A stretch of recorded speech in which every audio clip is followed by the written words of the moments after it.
delve into the governance structures of three Indian corporate titans, Adani Group, Reliance Industries, and Tata Group. We're not just dissecting organizational charts. We're stepping into the heart of how these giants wield power, distribute responsibility, and maintain accountability.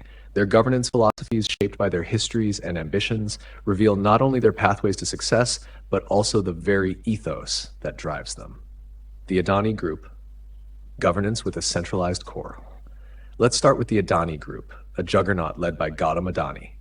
This conglomerate, spanning sectors like ports, energy, logistics, and even airports, thrives on its founder-driven governance model. At its core is a centralized structure where Gautam Adani and his family hold significant sway over strategic decisions. The Adani family's deep control of the group is reflected in their substantial shareholding, often over 60% in key companies, and their pivotal roles on the boards. The governance framework includes typical corporate features like audit and risk committees, independent directors, and board-level oversight. However, the real decision-making power often resides with the inner circle of the family. This allows for incredible agility, particularly in sectors where swift action can determine market leadership. For example, Adani's rapid expansion into green energy projects aligns with the group's ambitious ESG, environmental, social, and governance goals, but such moves are possible largely due to its concentrated authority. But centralized governance comes with a flip side. Critics have pointed to potential risks, including weaker checks and balances and the possibility of conflicts of interest, particularly in related party transactions. Adani Group has faced scrutiny for these very issues, raising questions about transparency and board independence. Yet, the group's alignment with global trends, such as its commitment to sustainable development, reflects a willingness to adapt and modernize its governance to address investor concerns. Reliance Industries, a hybrid of tradition and transformation. Now, picture Reliance Industries, helmed by Mukesh Ambani. This is a story of transformation, a family business evolving into an institutional powerhouse. Reliance operates across petrochemicals, retail, telecommunications, and digital services, each sector requiring its own nuanced governance model. The governance structure at Reliance represents a hybrid approach, blending the Ambani family's influence with broader corporate oversight. Mukesh Ambani, as chairman and managing director, retains significant influence over the group's strategic direction. However, Reliance has embraced institutional governance practices, including independent directors, robust audit mechanisms, and a strong focus on investor relations. The board is a blend of family members and seasoned professionals, ensuring a balance between legacy and innovation. What sets Reliance apart is its foresight in succession planning. Mukesh Ambani's gradual delegation of responsibilities to his children, Akash, Isha, and Anant, has been meticulously planned. Each has been entrusted with a specific segment of the business, ensuring both continuity and adaptability.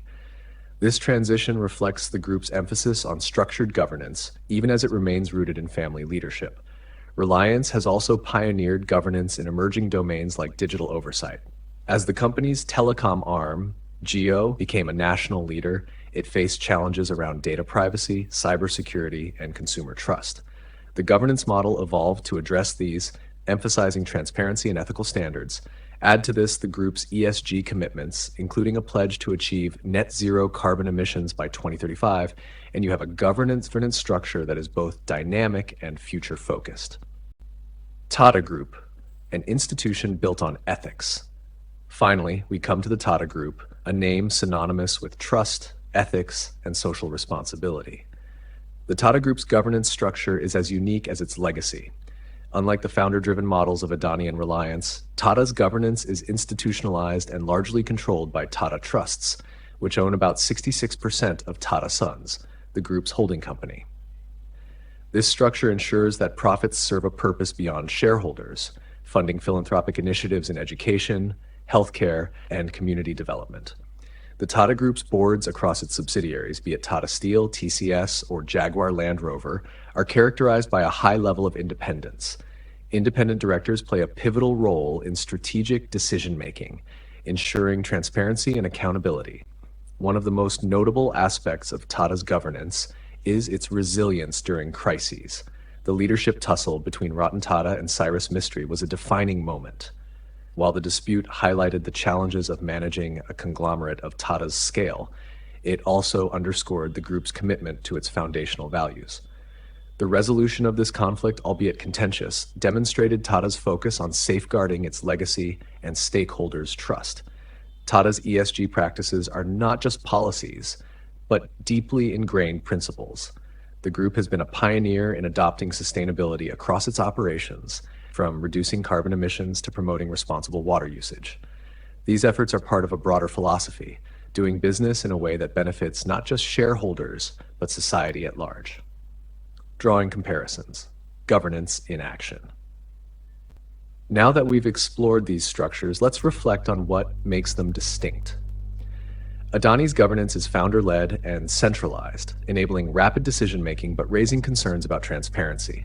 Reliance strikes a balance between family control and institutional practices, with an eye on modern governance challenges. Tata, in contrast, epitomizes ethical, decentralized governance with a strong emphasis on philanthropy and board independence. Think of Adani as a bold sprinter, making swift and impactful moves, Reliance as a marathon runner, balancing pace with endurance, and Tata as a wise mentor, leading with ethics and long-term vision.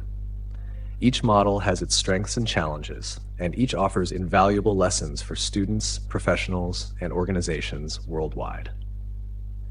The beauty of studying these governance structures is that they show how diverse philosophies can lead to success. Governance is not a one-size-fits-all approach.